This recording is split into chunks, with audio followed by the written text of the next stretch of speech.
And good morning. It's time for a news update right here on Wake Up Nigeria. My name is Titilayo Oyinson. Thank you for joining us. The Niger State Police Command said it is still on the trail of a man who warehoused explosives in his house that caused the death of 3 persons in Mashegu, leaving several others injured. The Kano State Commissioner of Police, Salman Garba, has announced the arrest of a suspect and the recovery of explosives in response to a terror alert in the state. Speaking at a press briefing, Salman Garba explained the police proactive measures to safeguard Kano residents against potential attacks.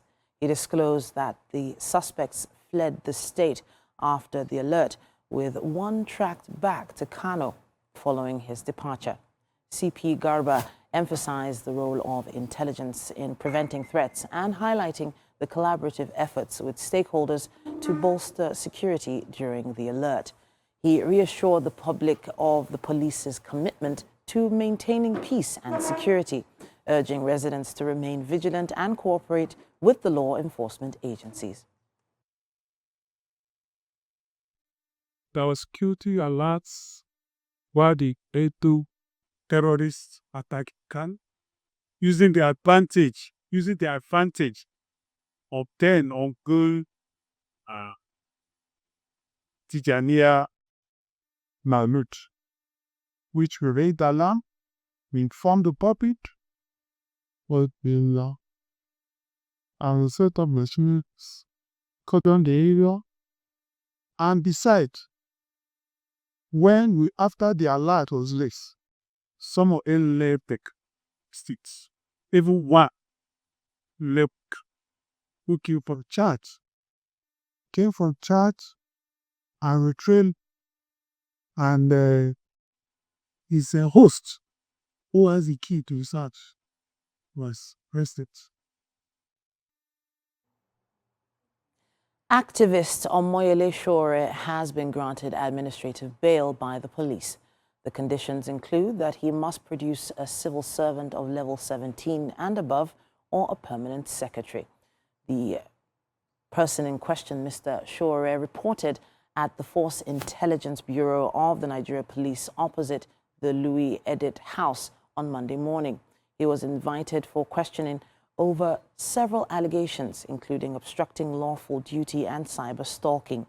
As of 3 p.m. Monday, he was yet to perfect the bail conditions. On January 9th, Mr. Sowore, in a video clip, challenged police officers attached to the Makinde police station who were stopping motorists at a bus stop on Murtala Mohammed Airport Road. We have done an interview with them. They have refused to release him on self-recognizance. They have given an outrageous bail condition, suggesting that Omoyele Sowore should produce a permanent secretary, level 17 officer in the civil service to take him on bail.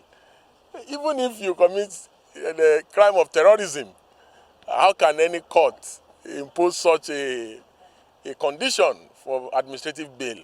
They also say Omoyele Sowore should deposit international passport, somebody that brought himself to the police station on invitation.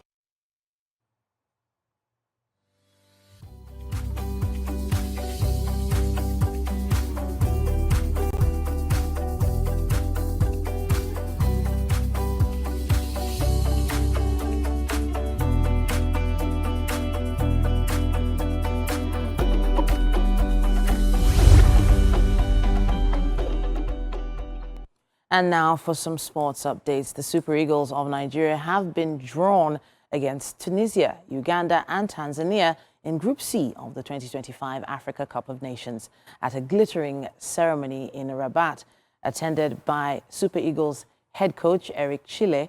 The Super Eagles were drawn against the formidable North African side in a tricky Ugandan team. Holders Ivory Coast have drawn Cameroon in the group stage of the 2025 Africa Cup of Nations AFCON in Morocco.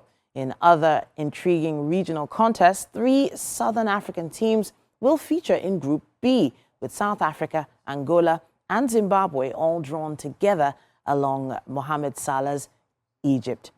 The opening match will pit hosts Morocco against Comoros, the winners and runners-up in each group, plus the best 4 third-place teams will reach the knockout phase. Africa's biggest sporting event will begin on the 21st of December and run until 18th of January 2026.